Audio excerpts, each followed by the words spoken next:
You are not going to build self trust, confidence, or power if you keep abandoning your body.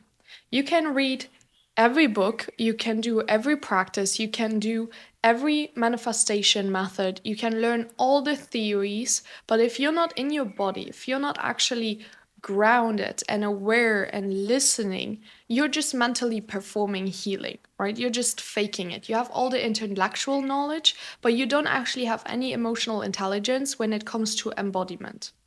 And embodiment in this case is also not a trend, but it's a return to your most natural state.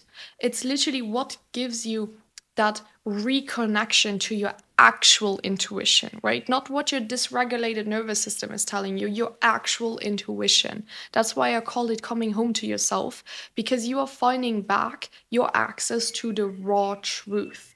It's how you actually feel who you are instead of just talking about it, right? So you're walking the walk, you're not just talking to the talk. So the question that you need to ask yourself is, are you tuned into your body? Or are you just micromanaging your life from the prison of your own head? And I want to show you what this connection from your body actually looks like, because most women don't even know that they're doing it. So you're constantly overthinking, looping, or analyzing, which in turn doesn't let you shut down. You question every decision, you second guess your intuition, you're easily overwhelmed or overstimulated, you're emotionally reactive or emotionally numb, so you have no emotional regulation.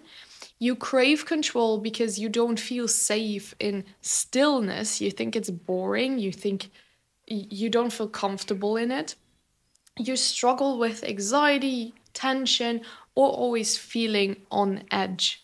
And if that's you, no, you're not going crazy. You are just not embodied. You're just living completely passively. All right? You're trying to live life from the neck up when your wisdom, your power, and truth, they actually live in your body.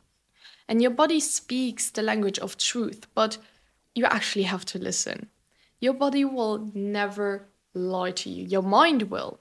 Your body won't. It will always tell you when something is off, right? When something is not aligned, when it's a yes or a hard no.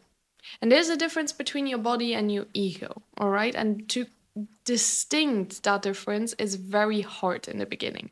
But if you were never taught how to listen to your body, or if your body didn't feel safe to live in, then you learned to leave it, right? Your ego has become the strongest thing within, and it is controlling you.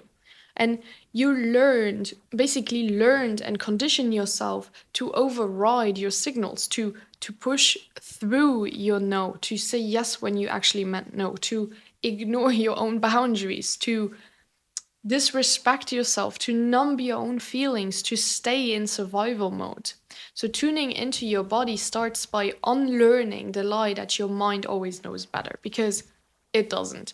Your mind, your ego will gaslight the shit out of you, but your body, it remembers, right? Your soul remembers, it knows, it holds everything.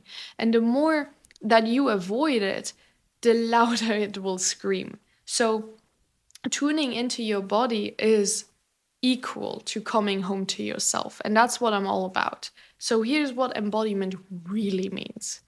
It simply means feeling your hunger cues: physical, emotional, spiritual, right? Not when you feel like it, but when you actually feel it. It means tracking your breath when you are triggered instead of completely dissociating or shutting down. Okay? It means noticing when your body is tightening up, when your jaw locks, when your stomach clenches, when you get a pit in your stomach, when your heart is racing, and understanding what it is trying to say to you, and then regulate yourself. It means honoring your internal yes and no before asking anyone else for permission or validation or whatever. It is not about being perfect. It's not about being flawless in that sense. It's not about having your whole life together and never making a mistake again and never being dysregulated again and never, yeah, being flawed again.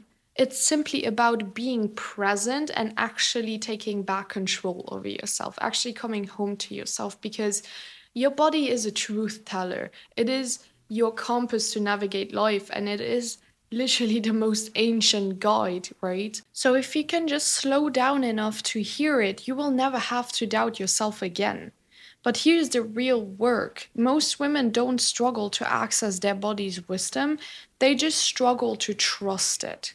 Okay? Because the moment you start feeling, the moment you drop back inside, you will be met with everything that you have been avoiding. The feelings, so the grief, the rage, the anxiety, the shame, the insecurities, the numbness, the fear, the lies you've been telling yourself, the fakeness you've been portraying, the performance you've been putting on. But despite all of that, you need to know this. It's not regression, it's simply healing, okay? It's facing yourself. That's your nervous system thawing. That's your truth resurfacing. That's your body finally trusting you enough to speak up again.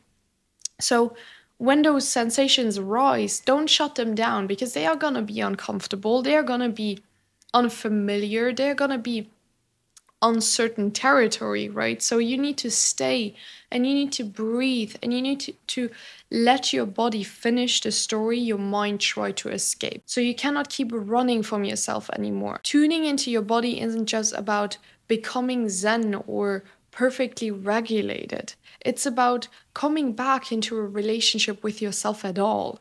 So you will stop abandoning yourself so that you will stop betraying your boundaries and yourself over and over and over again and disrespecting yourself. So you will stop asking your mind for permission when your body already said no.